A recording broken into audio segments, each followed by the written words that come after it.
Issues में तव्हांखे भलीकार टंडोजाम में इंतहाई अफ़सोसनाक वाक़ियो पेश आयो आहे। कच्चे शराब वापराइण सबबि 7 ॼणा पंहिंजूं ज़िंदगियूं विञाए वेठा आहिनि। केतिरनि ई जी ज़िंदगी हिन वक़्तु उन जी तबियत जेकी आहे उहा नासाज़ आहे। कचो शराब वापराइण सबबि 7 ॼणा पंहिंजूं ज़िंदगियूं विञाए वेठा आहिनि। इंतहाई अहम मामिलो आहे। कचो शराब शहरनि जे अंदरि कीअं थो ठहे। मुख़्तलिफ़ शहरनि में अहिड़ा वाक़िया पहिरियों बि पेश आया आहिनि। टंडोजाम में हिन खां कुझु साल अॻु में साॻे ई शहर में 22 माण्हू पंहिंजी ज़िंदगी विञाए वेठा हुआ। हैदराबाद में केतिरा ई साल अॻु में तमामु वॾी तादाद में कचे शराब वापराइण सबबि जंहिंखे ठरो चयो थो वञे, उन जे करे माण्हू पंहिंजूं ज़िंदगियूं विञाए वेठा हुआ। कराचीअ में अहिड़ा वाक़िया पेश आया आहिनि। मुख़्तलिफ़ सॼी सिंध जे शहरनि में वाक़िया अहिड़ा पेश अचनि था।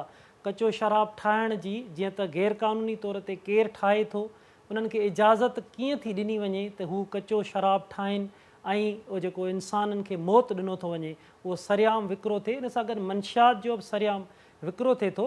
खोड़ सारा इदारा आहिनि, एंटी नार्कोटिक्स हुजे, एक्साइज़ पुलिस हुजे, सिंध पुलिस हुजे, मुख़्तलिफ़ जेके इदारा आहिनि उन्हनि जी उहे रोकथाम में छो नथा अचनि। हीउ एॾो वॾो वाक़ियो पेश अचे थो, कुझु ॾींहं उन ते डिस्कशन थिए थी, वरी उन खां पोइ उहे मामला गाइब थी था वञनि। वरी साॻा ई जेके माण्हू आहिनि उहो ठरो तयारु कनि था। जेको ठरो तयारु कराइण जो जेको तरीक़ेकार जेको ॿुधायो थो वञे, इंतिहाई ख़तरनाक क़िस्म जी उन में केमिकल मिलाए थो वञे, इंजेक्शन्स हयां था वञनि, जेको लाज़मी तौर ते थोरो बि अगरि सवाइ उन में वञे थो त इंसानी मौत वाक़िया थियनि था। हिकु इंसान जी ज़िंदगी केॾी क़ीमती हुजे थी, उन मर्द जी, उन फ़र्द जी जंहिंजे आसिरे उन जा ॿचा हुजनि, उनजो घरु हुजे, उहो कचो शराब वापराइण सबबि उनजो सॼो जिस्म बॉडी जेकी आहे अंदरां ख़तमु थी वञे ऐं मरी वञे। इन अहम सूरत हाल ते असां ॻाल्हि ॿोल कंदासीं त छो अञा ताईं हिन ते रोकथाम न अची सघी आहे। समाज जे अंदरि छा पियो थिए, मंशात विकिरो कराइण में केरु केरु मुलविस आहिनि, छो अॼु ॾींहं ताईं इन ते बंदिश न पइजी सघी आहे। असांखे जॉइन कयो आहे टंडोजाम मां असांजो रिपोर्टर गुलशेर लोची असां सां गॾु आहिनि, जॾहिं त सामारो जो असांजो रिपोर्टर असांखे सुरेश माली असांखे जॉइन कयो आहे। वेलकम तव्हां ॿिन्ही खे थो चइजे। गुलशेर, ॻाल्हि ॿोल जी शुरूआति तव्हां खां कजे। टंडोजाम में ही इंतहाई अफ़सोसनाक वाक़ियो पेश आयो आहे। टंडोजाम जे अंदरि इन खां अॻु बि वाक़िया पेश आया, हिन जे बारे में असांखे ॿुधाईंदव त शुरूआती तौर ते हिन वक़्तु ताईं केतिरा माण्हू पंहिंजी ज़िंदगी विञाए वेठा आहिनि, ॿिया केतिरा माण्हू मुतासिर आहिनि, ऐं हीउ जेको सरियाम मौत विकिरो पियो थिए इन जे पुठियां कंहिंजा हथ आहिनि? आउं तव्हांखे ॿुधाईंदो हलां त टंडोजाम में जेको अॼु वाक़ियो थियो आहे, ख़ासि तौर ते शुरूआति हुन खां कंदुसि त टंडोजाम में हिन वक़्तु ई शराब विघे ऐं ख़ासि तौर ते ज़हरीली शराब विघे पोतियुनि जो अंगु सख़्तु थी वियो आहे। ऐं इहो वाक़ियो गुज़िरियल 3 ॾींहंनि खां कुझु माण्हू जेके हुआ सिविल अस्पताल हैदराबाद में दाख़िल हुआ, जिन खां पोइ कुझु फौतगियूं अहिड़ियूं थियूं जेके हिन वक़्तु ई रिपोर्ट इन करे कोन थी सघियूं आहिनि जो उन्हनि अकेले ई इंडिविजुअल फौतगियूं थियूं त उन्हनि खे उनजे वारसनि फौत कयो आहे। लेकिन अॼु जेके ईअं में जेके तइदाद साम्हूं आयो आहे उहो इंतिहाई अफ़सोसनाक आहे। टंडोजाम में हिन वक़्तु 7 माण्हू ज़हरीले शराब विघे फौत थी विया आहिनि, जंहिंमें टंडोजाम जूं 3-4 कॉलोनियूं आहिनि, जंहिंमें मुज़फ़राबाद कॉलोनी आहे, करीमाबाद कॉलोनी आहे, रशीद कॉलोनी आहे, सखी बहाव टाउन आहे ऐं मुख़्तलिफ़ ॿियूं कॉलोनियूं जंहिंमें 7 माण्हू फौत थी चुका आहिनि। ऐं तव्हांखे ॿुधाईंदो हलां त टंडोजाम जे सराउंडिंग में 3 तक़रीबन थाना लॻनि था। 3 थाननि में गुज़िरियल वॾे अरसे खां हिकिड़ी शिकायत आहे त हिते जेको आहे सो शराब जूं बच्छूं हलनि थियूं, कचो शराब विकामे थो, ऐं पुलिस जो ख़ासि तौर ते हिन ते कंहिं क़िस्म जो को बि कंहिं क़िस्म जी गिरफ़्त आहे। अॼोके जेके 7 नौजवान फौत थिया आहिनि उन में 3 त अहिड़ा नौजवान जेके पाण में दोस्त आहिनि ऐं उनजी उमिरि बि नौजवाननि वारी आहे। 3 नौजवान हिकु ई वक़्तु जेको आहे सो उनजा लाश जॾहिं हितां खजनि था त ज़ाहिर ॻाल्हि आहे त उहो जेतिरो वॾो अलमियो आहे त हिकिड़े क़िस्म जो माना हिकिड़ो वाक़ियो थियो आहे जंहिंमें 7 खां माण्हू जेको आहे हिन वक़्तु फौत थी चुका आहिनि। ऐं तव्हांखे ॿुधाईंदो हलां त टंडोजाम जी जेकी क़िस्म जी जाग्राफी आहे उहा ईअं आहे त हैदराबाद, चंडो अलाहार ऐं उन खां अलावा ज़रई यूनिवर्सिटी हुजण जे करे ही सेंटर जो हिकिड़ो इलाइक़ो आहे जिते 3 वॾा थाना आहिनि, पबन थाणो आहे, राओकी थाणो आहे, टंडोजाम थाणो आहे। इन 3 थाननि में इन शराब जी जेको विकिरो जो खोड़ सारियूं शिकायतूं आहिनि। ऐं अॼोको जेको वाक़ियो आहे उन में 7 नौजवान हिकु ई वक़्तु फौत थी विया आहिनि, जिन में 3 त दोस्त आहिनि जेके हिकिड़े ई कंपनी में रहंदड़ दोस्त आहे उहे फौत थिया आहिनि। अहिड़ा नौजवान लाश कढण खां पोइ वॾो अफ़सोस वारी सूरत हाल आहे। तव्हां जीअं ज़िक्र कयो त टंडोजाम में इन खां पहिरियों बि हिकिड़ो तमामु वॾो सान्यो थियो अॼु खां कुझु साल पहिरियों, जंहिंमें 22 नौजवान जेको आहे सो शराब विघे फौत थी विया, जंहिंमें जेको आहे सो सराउंडिंग जा खिसाना मोरी, आबड़ी ऐं ॿिया इलाइक़ा आहिनि उन जा नौजवान फौत थिया। त ही वाहिद इलाइक़ो आहे जिते यूनिवर्सिटी हुजण जे बावजूदि ही न सिर्फ़ु आउं तव्हांखे ॿुधाईंदो हलां त सिर्फ़ु कचे शराब जा हिते वाक़िया आहिनि, जी पर हिते आइस जहिड़ो नशो थिए थो पियो, पर इन हवाले सां पुलिस को किरदारु नथी करे। अॼोके वाक़े में पुलिस सिर्फ़ु इन कोशिश में रही आहे त इन वाक़े खे सिर्फ़ु बीमार ऐं अहिड़े क़िस्म जो ॼाणाए इन हवाले मां जान छॾाइजे। टंडोजाम पुलिस जा जेके टंडोजाम थाणो आहे ऐं ॿिया थाणा आहिनि उहे मुकमिल तौर ते इन वाक़े खे बिल्कुलु सिधई था वठनि ऐं ख़ुदि जेके तव्हांखे आउं ॿुधाईंदो हलां फैमिलीज़ आहिनि, उहे जी फैमिली पंहिंजी बदनामी जे करे इन केस ते जेको आहे सो ॻाल्हाइण लाइ तयारु न आहिनि। जी ठीकु आहे गुलशेर, ॻाल्हि ॿोल पाण जारी रखूं था। सुरेश, ही सामारो हुजे, मीरपुर ख़ासि डिवीज़न हुजे, या तव्हां मिसाल सॼी सिंध जी इहा सूरत हाल आहे, किथां जिथां किथां शिकायतूं ईंदियूं आहिनि ठरे जूं, मंशात जूं, पर हिन पासे जिथे तव्हां रिपोर्टिंग पिया कयो, इन समूरे तर जे अंदरि केतिरे वक़्त खां वठी ही कुधो जेको कमु आहे उहो कारोबार हले पियो, कचो शराब विकिरो थिए पियो ऐं रोकथाम उन ते न अची सघी आहे? ही सिर्फ़ु टंडोजाम जो अलमियो न आहे, सॼी सिंध जी सूरत हाल तव्हां ॿुधाए चुका आहियो। साॻी सूरत हाल आहे जेके असांजूं ॿाराड़ियूं आहिनि, हुते इहो जेको कुधो धंधो आहे वरियनि खां हले पियो। हुनखे पुलिस जी सरपरस्ती बि आहे, बासरनि जी बि सरपरस्ती आहे। माण्हू सरेआम ठरो ठाहिनि था, जंहिं इंतिहाई घणो ख़तरनाक क़िस्म जो जेको केमिकल आहे उहो इस्तेमालु कयो वञे थो, जंहिंजे करे इस्तेमालु वधीक हुजण जे करे माण्हुनि जी मौत थी वञे थी। ऐं असां मुख़्तलिफ़ जॻहियुनि ते रिपोर्ट कंदा रहिया आहियूं, ॾिसंदा रहिया आहियूं त वॾी तइदाद में माण्हू मरनि था। टंडोजाम में अॼु अलमियो थियो आहे, इहो तमामु वॾो हिकिड़ो अलमियो, 7 माण्हू एट अ टाइम हयाती विञाए वेठा आहिनि। ऐं उन सां वॾी इहा वॾी ख़तरनाक सूरत हाल इहा आहे त हुते हिकिड़ो वॾो तइलीमी इदारो आहे, जिते इन तइलीमी इदारे जे भर में ई उन इलाइक़े में जेकॾहिं कचो शराब जो वखिरो ईअं हूंदो त ही माण्हू जेके अॼु ही नौजवान मुआ आहिनि, सुभाणे असांजा शागिर्द जेके हज़ारनि जी तइदाद में उहे असांजे मुस्तक़बिल जा महिमान आहिनि, हुननि खे जेकॾहिं इहे ठरे जूं सहूलियतूं हूंदियूं उते जेके ठरा सरेआम हूंदा त उहे बि मौत जे मुंहं में हली वेंदा। असांजो मुस्तक़बिल केॾांहुं वेंदो, इहो समूरो जेके सूरत हाल आहे इंतिहाई घणी गंभीर सूरत हाल आहे। सॼी सिंध में जेके ॿाराड़ी जा इलाइक़ा आहिनि हुते तव्हां ॾिसणो हूंदो त मुख़्तलिफ़ जॻहियुनि खां असांजा दोस्त रिपोर्ट कंदा रहंदा आहिनि त हुते फलाणी जॻह ते कचो शराब वापराइण जे करे माण्हू बेहोश थी वियो, किथे मरी वियो। हैदराबाद में अॻ में वॾो वाक़ियो थियो, टंडोजाम में हींअर कुझु साल अॻ में 22 ॼणा मारिजी विया, अॼु 7 ॼणा ईअं बेमौत हलिया विया आहिनि। हिन जे सॼे पंहिंजा हिकिड़ो वॾो मतिलबु की जांच थियणु खपे, वॾी इहा सोच हुजणु खपे, छो त मुस्तक़बिल असांजो टंडोजाम सां घणनि जो सलाड़े लाइ केतिरनि ई ज़रात असांजो जेको बेसिक असांजो जेको सिंध जो जेको आहे उहो ज़रात आहे। ज़रात जेका यूनिवर्सिटी सिर्फ़ु टंडोजाम में आहे, हुते हज़ारनि जी तइदाद में हर साल शागिर्द अचनि था। जेकॾहिं हुते इहा अहिड़े क़िस्म जी जेका प्रैक्टिस हूंदी त पोइ असां कीअं मुस्तक़बिल में पंहिंजो मुस्तक़बिल सेव करे सघंदासीं। इन समूरनि मामलनि ते जेके इख़्तियारियूं आहिनि उन्हनि खे जांच करणु खपे। अच्छा सुरेश, इख़्तियारनि जी तव्हां ॻाल्हि कई, मुख़्तलिफ़ खाता आहिनि, डिपार्टमेंट्स आहिनि, पुलिस आहे, एक्साइज़ आहे, ॿिया इदारा आहिनि, उहो उन्हनि जी भला नज़र खां ओझल था रहनि, हीअ शइ त सभु शइ उन्हनि खे ख़बर आहे पर उन्हनि जे मथां को कंट्रोल न पिया कनि। खोड़ सारा इशू आहिनि, पुलिस खे बि कंट्रोल करिणो आहे, एक्साइज़ खे बि कंट्रोल करिणो आहे। थींदो ईअं आहे त 2 ॾींहं 3 ॾींहं इशू थींदो आहे, वरी वठ पकड़ में ईंदा आहिनि, 2 ॾींहं 7 ॼणनि खे झलींदा आहिनि, 1 ॼणे खे वरी 3-4 में चालान करे छॾींदा आहिनि, उहो वरी मामिलो माठार थी वेंदो आहे। वरी साॻी उहा प्रैक्टिस शुरू थींदी आहे त मंथलियूं मुक़ररु थींदियूं आहिनि। मुख़्तलिफ़ जेके थाणा आहिनि उन्हनि जो जेको हींअर रोज़गार जो ज़रियो आहे उहो जेको ज़रिया असांखे ॿुधाईंदा त उहो घणो इहो मंशात आहे। रुगो इहो कचो शराब न आहे, वॾो अलमियो इहो त हाणे नई हिकिड़ो आइस नशो आहे शुरू थियो जेको नौजवान शागिर्दनि में आहे, उहो तमामु घणी खंभरी सूरत हाल पई थिए। हीउ ठरो जेको ठहे थो हिन में इंतिहाई घणा ख़तरनाक क़िस्म जा जेके केमिकल आहिनि यूज़ थियनि था। पंहिंजो उन ऑक्सीटोशन हिकिड़ी इंजेक्शन चवनि था त उहो बि इस्तेमालु कनि था। अहिड़ी बदबूदार हूंदी आहे जितां माण्हू गुज़र थिए थो त उहो माण्हू नशे में वठिजी वञे जेको हुतां गुज़रे थो जितां ठरो ठहे थो।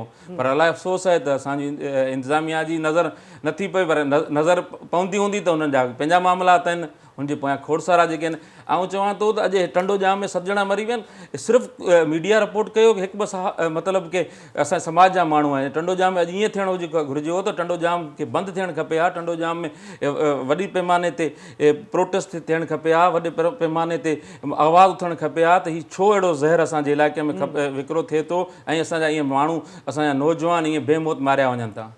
ठीकु आहे गुलशेर, ही जेको कचो शराब ठहे थो, भठियूं सरेआम हलनि थियूं, इन्हनि जो मटीरियल जेको लाज़मी आहे, इन में जेको पवंदो हूंदो कचो शराब ठाहिराइण लाइ जेके केमिकल्स आहिनि उहे छा सरेआम शहर मां मिली था वञनि? उनजे मथां को बि इदारो कंट्रोल करण वारो कोन्हे? ईअं न हूंदो त ही को सरेआम इहा शइ खे मार्केट में मिले थी, पर कुझु अहिड़ियूं शयूं आहिनि जेके आसानी सां ख़ासि तौर ते जीअं सुरेश ॻाल्हि कई त जेके दवाऊं या इंजेक्शन टाइप जेके मेडिकल साइड जूं शयूं उहे त मार्केट मां शायदि मिली वञनि, पर ख़ासि तौर ते इन जो जेको केमिकल जेको अचे थो उहो अल्कोहल टाइप अचे थो। ऐं ॿियो अॼुकल्ह हिकिड़ी नओं इंकशाफ थियो आहे त इन शराब जे तयारी में ख़ासि तौर ते कचे शराब खे जे तयारी में हिकिड़ो अहिड़े क़िस्म जो केमिकल थो अचे जंहिंजो महदूद हिकिड़ो तइदाद आहे, ड्रॉप्स टाइप। जेकॾहिं तव्हां फ़र्ज़ु कयो जेकॾहिं 1000 लीटर ठहंदो हूंदो शराब त उन में को मख़सूस को 5 ग्राम या 4 ग्राम जो केमिकल पवे थो, जंहिं केमिकल सां जेको आहे सो उन में एतिरो त नशो हलियो थो वञे ऐं उन जा इम्पैक्ट एतिरा था पवनि त जेकॾहिं हुनजी फार्मुलेशन सही तरह सां नथी थिए त उहो माण्हूअ जे या त मौत जो सबबु बणिजे थो, ज़हरीली शिक इख्तियार थो करे वञे। ऐं जेकॾहिं उन खां थोरो तइदाद घटि आहे त पोइ उहो वरी माण्हू जूं अखियुनि जूं नज़रूं या दिमाग़ी तवाज़ुन विञाए थो वञे।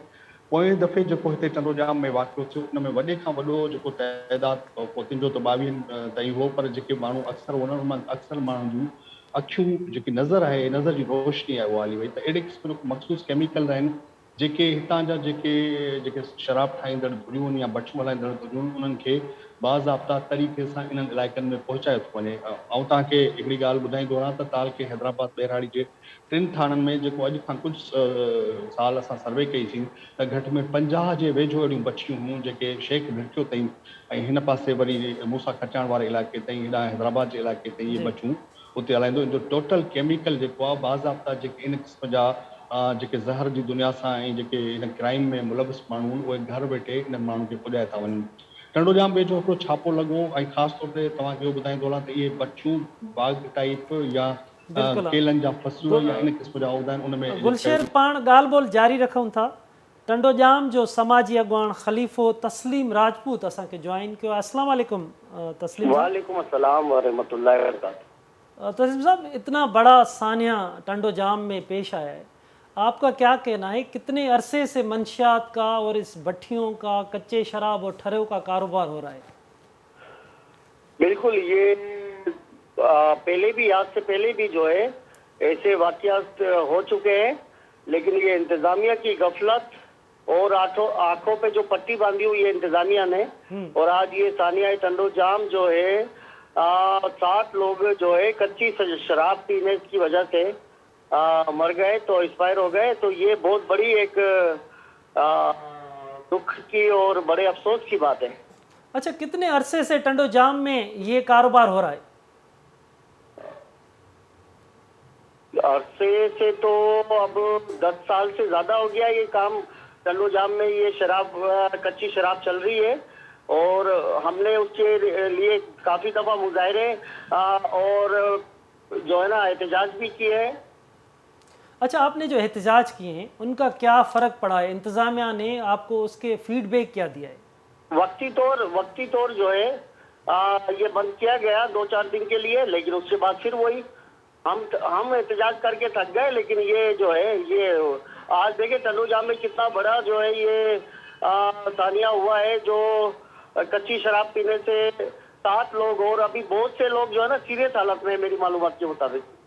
अच्छा, क्या आप समझते हैं, आप टंडोजाम में रहते हैं, आप एहतजाज भी करते रहते हैं, इंतज़ामी तौर पर या कोई बासर लोगों के इनके ऊपर पुष्पनाही हासिल होती है कि ये इतनी सरेआम भट्टियाँ चलाते हैं, कोई इनको रोकता नहीं है, किन के हाथ आप समझते हैं?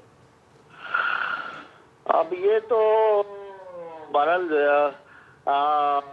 इस पर तो क्या बात कहें, लेकिन बात ये है कि बिल्कुल या तो कोई तो ऐसी बात है ना, डीआईजी हैदराबाद से हमने आज मुतालबा भी किया है एक वीडियो बयान के थ्रू कि इस वाक़ये का सख्ती से नोटिस लिया जाए।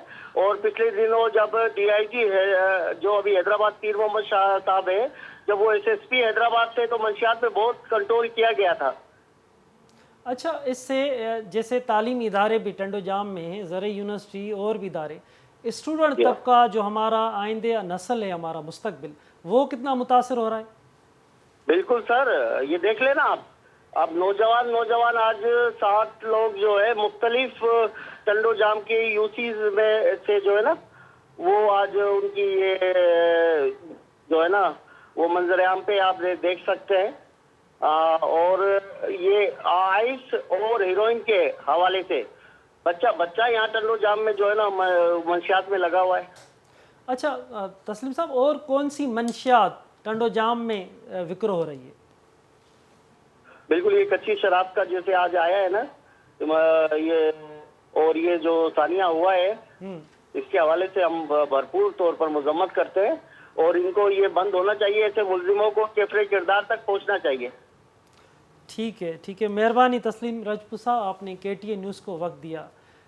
सुरेश, ॻाल्हि ॿोल तव्हां बि ॿुधी, हिन क़िस्म जा सॼे इन कारोबार थिए थो, सरियाम भठियूं हलनि थियूं, DIG उन जो नोटिस वरितो आहे। माज़ीअ में पुलिस नोटिस वठंदी रही आहे, तव्हांजी ॼाण में कुझु आहे त उहे इंक्वायरीज़ जेके थियूं आहिनि उहे नतीजा ॾेई सघियूं आहिनि, उन ते कुझु अमल थी सघियो आहे?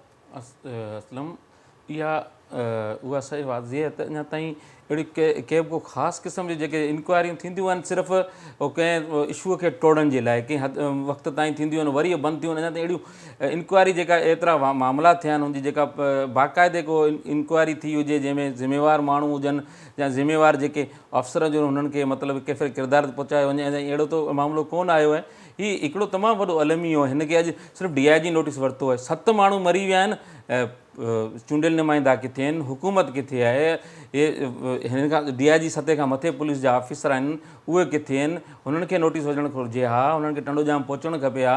असां ॿुधूं पिया त पुलिस, जीअं गुलशर ज़िक्र कयो त पुलिस लॻी पई त हिन मामले खे दॿायो वञे, वरी दॿायो वञे मामिलो त वरी को अहिड़े नमूने सां वरी को अलमियो वठे, वरी असांजूं माण्हुनि जूं जानूं हलियूं वञनि।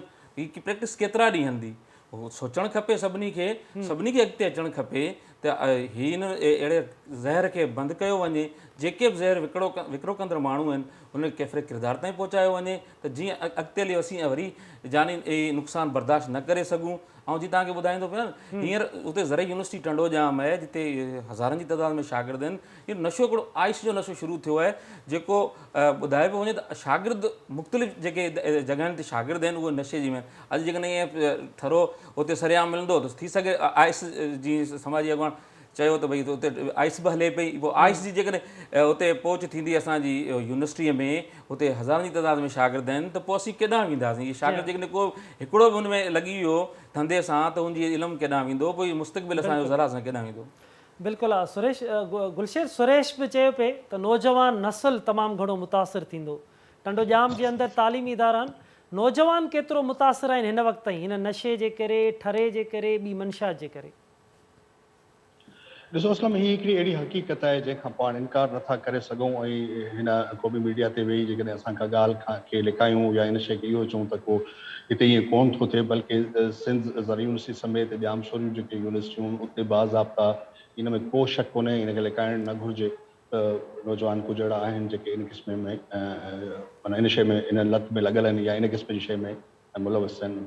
आसानी सां वाहिद जेकॾहिं टंडो जाम में ईअं आहे त कंहिं दौर में, हिकिड़े दौर में को शख़्स जेको आहे उते को लाइसेंस बि वठी आयो ऐं उन अहिड़े क़िस्म जी शइ ते हलाइण जी शुरूआत कई, पर उन वक़्तु वाइस चांसलर जेको आहे उहो मुकमिल तौर ते बंदि करायो त ताकी इहा शइ कंहिं बि सूरत में शागिर्दनि जे या कंहिं माण्हू जे दस्तरस में न हुजे त उहो आसानी सां का अहिड़ी शइ ख़रीद सघे। लेकिन हाणे एॾा खोड़ सारा एजेंट मौजूदु आहिनि जेके न सिर्फ़ु यूनिवर्सिटियुनि जे अंदरि पर यूनिवर्सिटियुनि खां ॿाहिरि बि शागिर्दनि जे लाइ इन क़िस्म जे रसाई जो किरदारु अदा कनि था ऐं माण्हू बाज़ाब्ता या शागिर्द उतां वञी जेको कनि था। लेकिन इन खां अलावा हिकिड़ो ॿियो मसइलो आहे त शागिर्द या उन अहिड़े क़िस्म जा ॿिया जेके माण्हू जेके अहिड़े क़िस्म जी शइ में शामिल आहिनि या मुलविस आहिनि या अहिड़े क़िस्म जो नशो कनि था, उन्हनि खे हैदराबाद में बि आसानी सां इहे शयूं मिली वञनि थियूं। तंहिंजे करे इन क़िस्म जो कंट्रोल जेको चइजे उहो थोरो मुश्किल आहे, छाकाणि त कंहिं बि यूनिवर्सिटी में, चाहे उहो जामशोरे जूं यूनिवर्सिटियूं हुजनि या ॿिए यूनिवर्सिटी हुजनि, कंहिं बि शागिर्द जी बाज़ाब्ता तलाशी त कोन थी वरिती वञे त को शागिर्द अंदरि थो खणी वञे या को मुलाज़िम अंदरि थो खणी वञे या को ॿाहिरों माण्हू खणी वञे, पर अहिड़े क़िस्म जूं शयूं अचनि थियूं ऐं आउं सम्झां थो यूनिवर्सिटियूं उन ते किरदारु अदा कनि पियूं त कंहिं तौर ते इहे शयूं न थियनि। यूनिवर्सिटी चेक एंड बैलेंस करे थी, मुख़्तलिफ़ इदारनि जी एजेंसियुनि जा माण्हू जेको आहे हॉस्पिटल जे गेट ते मौजूदु हूंदा आहिनि, उहो खणी अंदरि न बि थींदो हुजे, पर इहा शइ थिए थी पई। हिकिड़ी शइ तव्हांखे आउं ॿी ॿुधाईंदो हलां त ख़ासि तौर ते हीउ जेको मसइलो थिए थो ख़ासि तौर ते भठी वारे शराब जो या जेको कचो शराब जंहिंखे पाण चऊं था, उहो बाज़ाब्ता ॿहिराड़नि में थिए थो ऐं ॿहिराड़नि जे इलाइक़नि में थिए थो ऐं उते उहो आसानी सां न सिर्फ़ु ठहे थो पर उते विकामे बि थो। ऐं आउं तव्हांखे हिकिड़ी ॿियो इंकशाफ़ कंदो हलां त कुझु इलाइक़ा अहिड़ा आहिनि जिते बाज़ाब्ता अहिड़े क़िस्म जी शराब पीअण जे लाइ सहूलियतूं मौजूदु आहिनि, उहे चाहे बहिराड़ियुनि में हुजनि, चाहे हैदराबाद जे शहर में हुजनि। जी त यूनिवर्सिटियुनि में बाज़ाब्ता अंदरि त अहिड़े क़िस्म जी शइ कोन थी थिए, पर शागिर्दनि ते इहा शइ रहे। आइस हिकु हिकिड़ो नशो आहे, जीअं सुरेश ॻाल्हि पई कई, त आइस त बाज़ाब्ता आसानी सां टंडो जाम शुरू हैदराबाद ऐं मुख़्तलिफ़ जेके तालीमी इदारा आहिनि उन्हनि ते बि रसाई थिए पई, बिल्कुलु। ऐं खोड़ अच्छा सारनि गुलशर, चेक नौजवाननि खे इन पोस्ट क़िस्म असां जी ॾिसंदा आहियूं सिंध जे सरहदुनि ते त हूंदियूं आहिनि, पर सिंध जे हिकु शहर खां ॿिए शहर वेंदा आहियूं त चेक पोस्ट असांखे नज़र ईंदियूं आहिनि, उन्हनि जो को किरदारु हूंदो? गुलशर, पाण ॻाल्हि ॿोल जारी रखूं था। SSP हैदराबाद साजिद मीर सदोज़ई साहब असां सां लाइन ते मौजूदु आहिनि। अस्सलाम वालेकुम साजिद साहब। जी वालेकुम सलाम। साजिद साहब, हेॾो वॾो वाक़ियो पेश आयो आहे टंडो जाम में, शराब, कचो शराब भठियूं सरियाम हली रहियूं आहिनि, माण्हुनि जूं ज़िंदगियूं हली वियूं आहिनि, इन जी रोकथाम छो न पई थी सघे? अब पहली बात तो ये है कि ये खबर में अभी कोई तस्दीक नहीं है कि ये लोग कच्ची शराब से मरे, ना ही तो उनके लवाकिन, ना ही मेडिकल हॉस्पिटल किसी ने भी कंफर्म नहीं किया। तो बहरहाल ये बात तो फिलहाल ये है। कॉज ऑफ डेथ में किसी में भी उनकी कच्ची शराब से हलाकत की खबर नहीं आई। दूसरा, ये किसी एक इलाके के लोग नहीं हैं, मुख्तलिफ इलाकों के लोग हैं, जिसमें 10-10, 15-15 किलोमीटर दूर है एक दूसरे से। और वर्षा से भी हमने कंफर्म किया है और डॉक्टर से भी किया है, किसी ने अभी तक इसकी कंफर्मेशन नहीं की है कि ये कच्ची शराब से मरे। कॉज ऑफ डेथ हर एक आदमी की डिफरेंट है। अच्छा साहिब साहब, ये जो हमें वहाँ से विटनेसेस आ रही हैं, जो हमारे रिपोर्टर्स हैं, वो हमें बता रहे हैं कि ये कच्चा शराब भट्टियाँ सरियाम चलती हैं, उन्होंने शराब ही पी है। गलत है, यही तो मैं कह रहा हूँ। इन्फॉर्मेशन कोई बात नहीं है। कौन सी जगह पे चल रही है आप बताएं मुझे। टंडो जाम में, कौन सी विटनेस? जी हाँ, टंडो जाम में हैदराबाद। इससे पहले एक छोटी सी मिसाल है, कुछ साल पहले इसी इलाके में कच्चा शराब पीने से 22 लोग मर गए थे। उससे पहले हैदराबाद में आपको याद होगा 40 से ऊपर लोग मर चुके थे। मैं रिक्वेस्ट कर रहा हूँ, 5 लाख थे, इनमें से जो मीडिया पे चल रही है, एक आदमी तो खुद हमारे पास थाने में आया है कि यार हमारी खबर चला रहे हैं, मैं जिंदा हूँ। दूसरा, 5 लोग हलाक हुए, वो एक तो उनका टाइमिंग डिफरेंट है, ये कल रात से लेके आज तक ये हलाक थे हैं, और दूसरा इनके इलाके मुख्तलिफ है। हम कंफर्म कर रहे हैं, लेकिन अभी तक ये कोई भी चीज़, एक सिंगल डेथ कच्चे शराब से कंफर्म नहीं हुई है, ना मेडिकल से, ना ही उनके लवाकी। तो ये आपका बड़ा चैनल है, आप जी मालूमात नहीं, ठीक है, आप ठीक कह रहे हैं, आप ऐसे ही जांच इन्वेस्टिगेशन होगी, मालूम हो जाएगा, लेकिन पोस्टमार्टम भी होगा। तो ये आपके पास क्या नॉलेज है, किस वजह से इनकी मौत वाक़ई हुई है? भैया डिफरेंट बताया, जो जिन जिन डॉक्टर्स से हमने रब्ता किया है, तो वो डिफरेंट, एक की सांस घुटने से हुई है, एक की हार्ट अटैक से हुई है, और कुछ तो डेड बॉडीज इन्होंने हमें बताए बगैर ही पहले ही लवाकिन ले जा चुके थे। और फिर हमने उनके घर गए, घर वालों से कहा है कि ये कच्ची शराब से आप हमें बताएं कहाँ से आए। उन्होंने खुद कहा है कि नहीं, ऐसी कोई बात नहीं है, हमारे ये जो बंदे थे ये 10-10 घंटे से या 12-12 घंटे से या एक दिन से अदरवाइज हॉस्पिटलाइज थे, और अभी इनकी इंतकाल हुआ है। अच्छा, आप उनका मेडिकल करवा रहे हैं? जी जी, मेडिकल आपने करवा दिया है? मेडिकल जो अभी जिनकी डेड बॉडीज थी 2 आदमी पहले, तो बाकी 3 तो पहले ही हमसे जा चुके थे, और उनमें से 2 की ऑलरेडी तदफीन हो चुकी थी, और जो बाकी 2 रह गए थे उस वक्त हॉस्पिटल में थे, उनका हमने करवाया है। अच्छा, कॉज ऑफ डेथ मालूम करने के लिए। अच्छा साल साहब, आप कंफर्म कर रहे हैं कि हैदराबाद, टंडो जाम या जो सराउंडिंग है, वहाँ कोई भी कच्चे शराब की भट्टियाँ नहीं है? नहीं है भैया, नहीं है, अल्लाह का शुक्र नहीं है। हाँ, कोई लोकल लेवल पे कोई हो भट्टी वाले की बात नहीं है, बिल्कुल नहीं है। कोई घर में अच्छी अपने आप कोई औरत या बच्चे चला रहे हो तो अलग बात है, बच्चों का हम कंफर्म कर रहे हैं, सर्टिफिकेट दे सकते हैं। अरे साहब, हम रिपोर्ट्स चलाते रहे, हमारे रिपोर्टर रिपोर्टिंग करते रहे, सरियाम भट्टियों से लोग शराब लेकर थैलियों में जाते हैं, वो भी हम फुटेजेस बनाते रहते हैं, तो फिर वो कहाँ से आते हैं? वो पुरानी चीज़ है, अभी अल्लाह का शुक्र ऐसी बात नहीं है। आपका बड़ा चैनल है, आप कुछ मालूम कर सकते हैं, कोई बात। अच्छा, वैसे आपको कोई शिकायत आती है, कंप्लेंट आती है आइस नशे की और मंशियात की, आपके पास कंप्लेंट आती है? आती है भैया, बिल्कुल आती है, और उस पर हमने एक्शन लिया है। आप इस पर पूरा प्रोग्राम कर सकते हैं, आइस पे और मैनपुरी गुटके पे। जितना अभी हमारे दौर में काम हुआ है, कभी हैदराबाद की हिस्ट्री में इतना काम नहीं हुआ है, अल्लाह का शुक्र है। और इस पे आपका बड़ा चैनल है, बड़े आपके अच्छे रिपोर्टर्स हैं, वो आप रिपोर्ट करवा सकते हैं। ये खबर हमें भी मिली थी, लेकिन ये कंफर्म नहीं हो अच्छा, ये कच्ची शराब के हवाले। ठीक है, ये कंफर्म नहीं है, लेकिन इससे नहीं पहले है। जो 22 लोग फोत हो गए थे, उनकी इंक्वायरी रिपोर्ट क्या बोल रही है? देखिए, पहले तो हुई थी, वो होता है इवेंट बेस होता है, जैसे क्रिसमस पे हो गया, न्यू ईयर ईव पे हो गया, या ईद पे हो गया, उस तरह का होता है। एक तो इस तरह का कोई इवेंट इस दफा नहीं था जिन दिनों आज के या कल के वक्त। दूसरा, जो लोग मरे हैं वो एक एरिया से नहीं है। होता है ना कि जब कच्ची शराब पीती है, किसी खास भट्टी की शराब में कोई गोलियां ज्यादा मिला लें या गंदी तरीके से बनाएं, तो वो उस तरीके से लोग मरते हैं, एक ही एरिया के होते हैं। इनके एरियाज भी डिफरेंट है।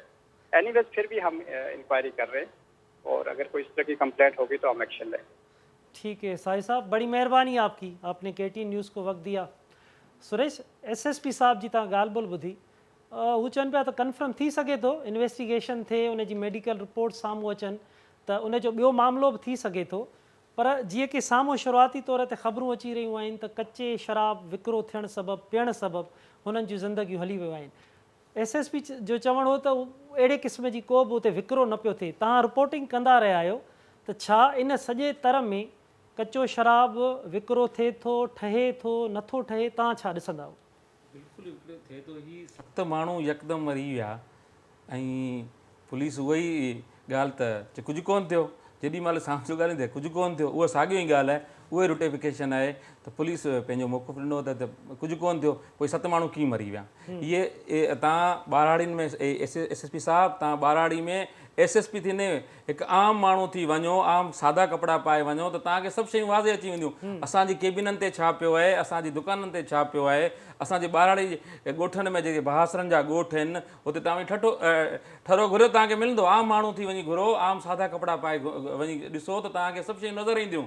बाक़ी उहो मौक़िफ़ आहे त कुझु कोन्हे तव्हांजी नज़र में, सुरेश, शायदि कुझु कोन्हे। माज़ी मिसाल हूंदो आहे, खीर महांगो मिलंदो, मिनरल वाटर महांगो मिलंदो, पर ठरो सस्तो मिलंदो, इहो उहो मिसाल त हो न पाण। हाणे बिल्कुलु ईअं जो ठरा ॿाराड़ी में असां वटि मिनरल वाटर महांगो आहे, खीर असां वटि महांगो, खीर 20 रुपया लीटर आहे, पर ठरो असां वटि 100 रुपया लीटर आहे। ठीकु आहे सुरेश, गुलशेर SSP साहिब जी तव्हां बि ॻाल्हि ॿोल ॿुधी, चई पिए त इहे ठरे सां कचे शराब पीअण सां ई वाक़ियो न थियो आहे। तव्हां उते पहुतव, तव्हां छा ॾिठो? पहिरीं ॻाल्हि त आउं SSP साहिब खे थोरो इन तरफ़ तवजो ॾियारियां त जेकॾहिं हू चवनि पिया त इहो जेको वाक़ियो आहे 15-15 किलोमीटर लाइ, शायदि उनखे सही तरह सां इंफॉर्मेशन न मिली आहे त जेको 5-6 जेके वाक़िया थिया आहिनि उहे 6 ई चंडीजाम शहर जे अंदरि थिया आहिनि। पहिरीं ॻाल्हि इहा आहे। जी, हिकिड़ो सिर्फ़ु वाक़ियो आहे जेको किसाना मोरी वारे इलाइक़े में थियो आहे, ऐं तव्हांखे ॿुधाईंदो हलां त किसाना मोरी वारो इलाइक़े में तव्हां को बि सर्वे करे, SSP साहिबु पाण ख़ुदि सर्वे कराए सघे थो त घणे खां घणो मंशियात जी जेकी शिकायत आहे चंडोजाम जे इलाइक़े में, उहा इन इलाइक़े जी आहे। हिकिड़ी ॻाल्हि इहा आहे। ॿी ॻाल्हि तव्हांखे आउं ॿुधाईंदो हलां त जेके चवनि था त मुख़्तलिफ़ बीमारियुनि में फोत थिया आहिनि, त 3 इन्हनि में फोत थींदड़ अहिड़ा दोस्त आहिनि, अहिड़ा माना नौजवान आहिनि जेके ख़ुदि हिकिड़ा दोस्त आहिनि पाण में, ऐं अच्छा, उनजो वाक़ियो थियो आहे। 3 ॼणा लॻी अथनि। ॿी ॻाल्हि आउं तव्हांखे ॿुधाईंदो हलां, साईं जन जेको चवनि था त जेको आहे सो ख़ुदि उन ॻाल्हि जी तमामु वॾी तस्दीक आहे त जॾहिं हुननि इन्वेस्टिगेशन करण जी कोशिशि कई त 3 माण्हू अॻे ई तदफ़ीन करे चुका, उहो तदफ़ीन कई वई। उनजो वॾे में वॾो सबबु इहो आहे त वाइट कॉलर माण्हू कॾहिं बि न चाहींदो आहे त संदन इहा ॻाल्हि खां साम्हूं अचे त संदन नौजवान या घर जो को भाती के नशे में या ख़ुदा न ख़्वास्ता अहिड़ी बीमारी में वियो आहे जंहिंजे लाइ मुआशरे में को चङो नथो पियो वञे। सभ खां वॾो इशू इहो आहे, मुमकिन आहे SSP साहिब जी ॻाल्हि खां हिमायत कजे, जीअं हुननि चयो त हिकिड़ो माण्हू असां वटि आयो आहे पंहिंजो थाणे ते, उन चयो आहे त जेको आहे सो वाक़ियो न थियो आहे। मुमकिन आहे को अहिड़ो वाक़ियो थियो हुजे। सिविल अस्पताल हैदराबाद जी मूं वटि बाज़ाब्ता उतां जो जेको स्टाफ आहे उनजी मूं वटि रिकॉर्डिंग मौजूदु आहे। उनजो चवणु आहे त 3 फोतियूं पेट जे बीमारी, मतिलबु पेट में ज़हर वारी कैफ़ियत केमिकल हुजण वारी सबबु थियो आहे, ऐं उन्हनि माण्हू को बि सर्टिफिकेट न वरितो आहे। हिकिड़ो माण्हू जंहिंजो नालो नीमू कोली आहे, हिन वक़्तु सिविल अस्पताल हैदराबाद में दाख़िल आहे, जंहिंजे लाइ उन्हनि जो ख़ुदि फैमिली जे माण्हुनि जो चवणु आहे, ऐं डॉक्टर्स वेठा मौजूदु आहिनि, उन्हनि जो चवणु आहे त हिन नौजवान जे पेट में ज़हरीलो शराब ऐं नशे वारी का शइ आहे। त इहो ईअं चवणु आसानी सां जंहिं मैयत जी या कंहिं मढ़ जी हिन वक़्तु का केमिकल रिपोर्टिंग न थी आहे, SSP साहिबु शायदि चयो पियो त असां 2 ॼणनि जी कई आहे, त उनजी का बि केमिकल रिपोर्ट हिन वक़्तु कोन थी आहे। ऐं उन्हनि सभिनी फैमिली जे वेझनि ज़रिए सां गॾु आहियां। हिकिड़े माण्हू सां जॾहिं मूं ॻाल्हायो, उनजे फैमिली जो मेंबर हो, त उन्हनि चयो त बाबा मसइलो थियो आहे, पर महिरबानी करे असांजी ॻाल्हि इहा तव्हां महिरबानी करे मीडिया ते न रखो। त इन ॻाल्हि खां इनकार करणु, इन ॻाल्हि खां बिल्कुलु उन सॼी हक़ीक़तुनि ज़मीन हक़ीक़तनि खां इनकार करणु मां इहो साबित थो थिए त सिंध पुलिस इन मामले खे पंहिंजी पंहिंजे अच्छा अञा जो मसइलो या अच्छा पंहिंजो गुरशेद, इज़त जो हिकु मसइलो ॿी सम्झी SSP ख़ुदि साहिबु ॻाल्हि पे कई त किथे बि ठरे जी भठियूं न आहिनि, तव्हां रिपोर्ट कंदा रहिया आहियो, तव्हां छा ॾिसो पिया, तव्हां रिपोर्टिंग छा पिया कयो त भठियूं आहिनि न आहिनि? साईं बिल्कुलु आहिनि। मूं जीअं टिनी थाणनि जो तव्हांखे हवालो ॾिनो, मां SSP साहिब खे बि ॿुधाईंदुसि त टंडोजाम थाणो, राउकी थाणो, पबण थाणो, इहे जेके वेझा थाणा आहिनि, इन्हनि ते बाज़ाब्ता भठियूं आहिनि ऐं बाअसर माण्हुनि जूं आहिनि जिते पुलिस जी रसाई न आहे। ऐं आउं तव्हांखे इहो ॿुधाईंदो हलां त जेकॾहिं अणधुरी का बि कमेटी जेकॾहिं सर्वे करणु चाहे SSP उनजी पाण निगरानी करे त उनखे ख़बर पइजी वेंदी त तालके हैदराबाद बहिराड़ी में भठियुनि जो तइदादु हिन वक़्तु 10 खां मथे आहे। जेकॾहिं हू चवणु चाहे थो त खेनि इतला न आहिनि त इन ॻाल्हि खां इहो इनखे इनकार न करणु खपे। ऐं सम्झां थो हिकिड़ो वॾो संजीदा ऐं हिकिड़े क़िस्म जो अहम मसइलो आहे असांजे हिन इलाइक़े जो। नशा अवर शयूं आसानी सां मिलनि थियूं पियूं, चाहे उहा मैनपुड़ी हुजे, चाहे उहा आइस हुजे, चाहे उहा चर्स हुजे, चाहे उहा अफ़ीम हुजे या जी शराब हुजे, इन्हनि इलाइक़नि में हले थो। ऐं असांजे लाइ इन करे थोरो ॻणती वारी सूरत हालात हिते यूनिवर्सिटी आहे। सिंध पूरी सिंध जो नौजवान क्रीम हिन टंडेजाम शहर में मौजूदु आहे। जेकॾहिं असां हिननि जो दिफ़ा न करे सघियासीं ऐं इन्हनि हक़ीक़तुनि खे जी सिर्फ़ु इन बुनियादुनि ते असां दरगुज़र कंदासीं त किथे पुलिस जी बदनामी न थिए या उन वाइट कॉलर जी न थिए। वाइट कॉलर माण्हू जेकॾहिं जी पंहिंजे हाँ बदनामी जे करे इहो जेकॾहिं इनकार थो करे त सम्झो पूरे मुआशिरे जे उन नौजवाननि जे लाइ असां दुश्मनी थो करे, जेको नौजवान मुस्तक़बिल ख़ुदा न ख़्वास्ता इन मामले वरी या इन खे नशे में फासी सघे थो। ठीकु आहे गुलशेर, वरी महिरबानी तव्हांजी। सुरेश तव्हांजी महिरबानी। नाज़रीन इंतिहाई अहम ॻाल्हि हुई गुलशेर जी, तव्हां ॻाल्हि ॿुधी त गुलशेर जो चवणु हो त उते भठियूं हलनि थियूं। असांजो रिपोर्टर उन जी तस्दीक करे थो। SSP हैदराबाद चवे थो किथे बि भठी नथी हले। बिल्कुलु उबतड़ उन जे बयान साम्हूं पिया अचनि, रिपोर्टर उन जी तस्दीक करे पियो। SSP बिल्कुलु उनखां इनकारी आहे। उन ते जांच थियणु घुरिजे, कामेटी ठहणु घुरिजे त वाक़ई ही भठियूं हलनि पियूं, शराब जूं नथियूं हलनि, रिपोर्टिंग सही पई थिए न पई थिए, इन जी अणधुरी जांच जी ज़रूरत आहे। ही जेको वाक़ियो पेश आयो आहे, 7 माण्हू पंहिंजी ज़िंदगी विञाए वेठा आहिनि, 3 उन मां दोस्त आहिनि। उन जा SSP जो चवणु हो त ही मुख़्तलिफ़ बीमारियुनि जे करे थिया आहिनि। इन जी नोटिस वठणु घुरिजे, जांच थियणु घुरिजे त जीअं हिन क़िस्म जूं जेकी ज़िंदगियूं वञनि थियूं, नौजवान पंहिंजा हयातियूं विञाइनि पिया, मंशियात जो विकिरो थिए थो, उन में ज़िंदगियूं हली वञनि थियूं, हिकु माण्हूअ जे पुठियां केतिरा माण्हू हुजनि था, उनजो फ्यूचर हुजे थो, सॼी फैमिली डिस्टर्ब थी वञनि। ऐं उनखां ईअं इनकार करे छॾिजे त न समाज बिल्कुलु क्लियर आहे। समाज अगरि वाक़ई बि क्लियर आहे त ॾाढी ख़ुशीअ जी ॻाल्हि आहे, पर उन ते कामेटी उन जी जांच थियण जी ज़रूरत आहे त जीअं हिन क़िस्म जो कुदो कमु, मंशियात जो कमु रुकिजी सघे ऐं असांजो समाज मंशियात खां पाक थी सघे। वर नवनि इशू सां गॾु ॿीहर गॾु हूंदासीं।